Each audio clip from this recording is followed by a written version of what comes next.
Hello and welcome. I'm your host, Neil Howard. Thank you so much for joining us once again here on Health Professional Radio. In this segment, we're going to have a conversation with Ari Toumpas. She's joining us here to share her transitioning journey and how she worked with a speech language pathologist to train her voice to follow more stereotypically feminine voice patterns. Welcome to Health Professional Radio. Ari Toumpas, thank you for taking the time this morning. Hi, yeah, I'm glad to be here. I always love talking about voice training, so it's great to share this information. Tell us a bit about yourself. How was it growing up and feeling that the person the rest of the world was seeing wasn't your true self? Oh, gosh. I didn't really, have much of a sense that I was trans, in that sort of, particular language until I was about, 19 or 20. I started thinking about it. And then I didn't start transitioning until I was 22. Till I was 22. It was in 2020. Gosh, I got all tongue-tied with the years. Lots of 20s. Growing up, I just had I had depression and various things, but I never really put the language to it. I knew trans people, I knew trans masc people mostly, in my high school. I never met any trans women or trans femme non-binary people. And so I didn't really know that was an option. And then later in my early 20s, I was like, oh, well, this adds up. This makes sense. I have a lot of discomfort with how I move around and exist in the world, and particularly with how I relate to people socially, which is a big part of voice, and gender. And so I decided to transition to sort of, make things more comfortable and really enjoyable with how I relate to the world socially through the medium of gender.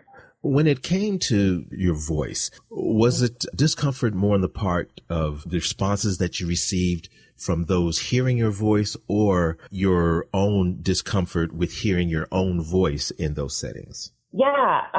So I guess I want to clarify that sort of the dysphoria related to voice that a lot of trans people experience. It isn't just the sort of normal, I hate the sound of my own voice. I hate hearing myself on recordings. It's much bigger than that. It's what you were leading into, is this whole social aspect of gender that when, an individual, anyone is out and about in the world, anytime they make a sound with their mouth, there are other people potentially hearing that, and ascribing various gendered ideas to that person based on these sort of stereotypical qualities. And I want to point out that not all trans people do care to modulate their voice. For trans masc folks who take testosterone, their voice will naturally shift to a lower register. But for trans femmes and people who take estrogen, or people who don't take hormones at all, their voice won't change with hormone replacement therapy.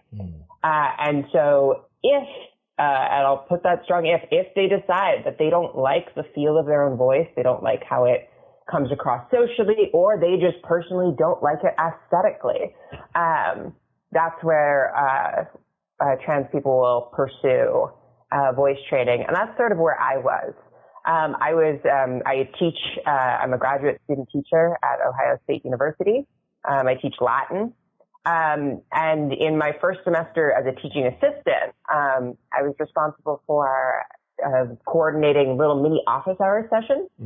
And I was sort of realizing in just very short little 5 to 10 minute lectures, with the sort of solo practice I had tried to do with some vocal feminization on my own, I was starting to lose my voice and I wasn't really doing things correctly. So I had already noticed I wanted this sort of aesthetically feminine voice, and I had wanted that sort of the social things that come with an aesthetically feminine voice.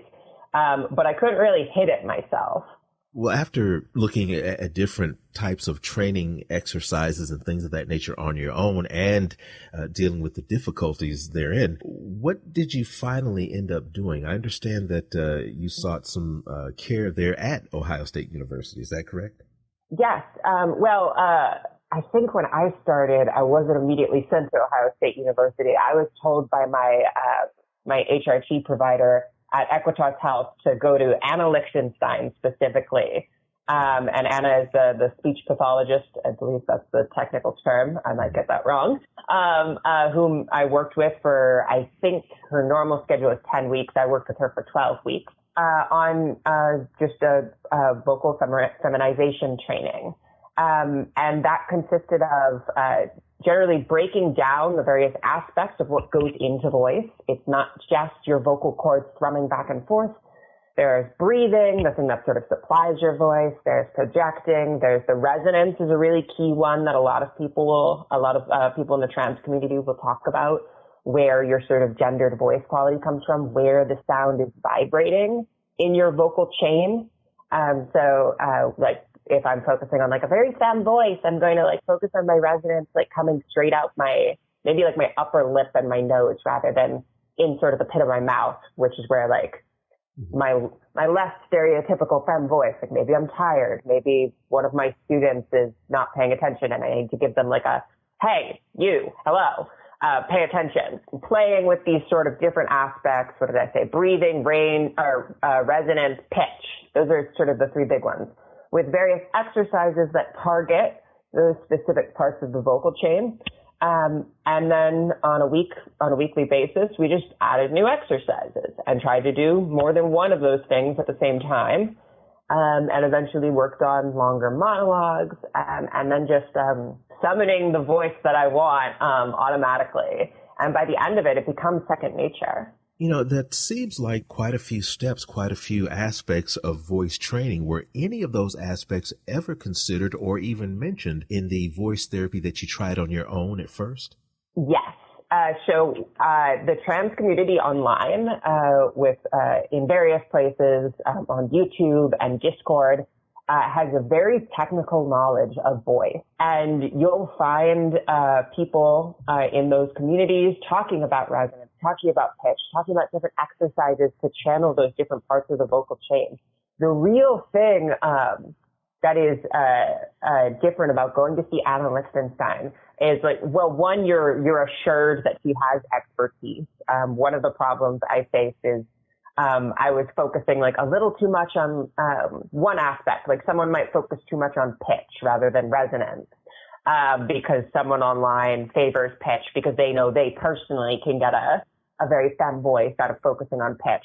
And the other thing is that you get instant feedback from working with her. That was really the thing I benefited from, is that I could make a sound, I could do an exercise, and I could turn around and Anna could immediately tell me like, no, or yes, that is correct, you're doing that right. To just sort of like extol my praises on Anna for one more second, her office does a lot of really good work to both make it feel safe for trans patients and affordable. She has just a really great team working with her that it was, I think I paid like with my student health insurance with the university, like maybe like $12 a session over those 12 weeks. And so it was incredibly affordable. What would you say to others who are considering gender affirming care and maybe they don't know where to start? I would say you can check out the wexnermedical.osu.edu and their gender affirming care page. There's lots of good stuff that the Wexner is doing. And I'll say, like, as far as voice goes, you can trust the Wexner ENT office. They're really great. I know for every trans person pursuing a medical transition out there, it is a really challenging thing to go and see a new medical provider. You never know how knowledgeable this provider is going to be. They could be just brand new to working with the trans community and really not know what they're talking about. But as far as Wexner ENT goes, they're great. Anna Lichtenstein is great. All right, it's been a pleasure speaking with you this morning. Thank you so much for lending us some of your time. Yeah, you're welcome. Yeah, it was a pleasure. You've been listening to Health Professional Radio. I'm your host, Neil Howard, in conversation with Ari Toumpas. Audio copies of this program are available at hpr.fm and healthprofessionalradio.com.au. You can also subscribe to the podcast on iTunes, listen in, download at SoundCloud, and be sure and subscribe to our YouTube channel at youtube.com/Health Professional Radio.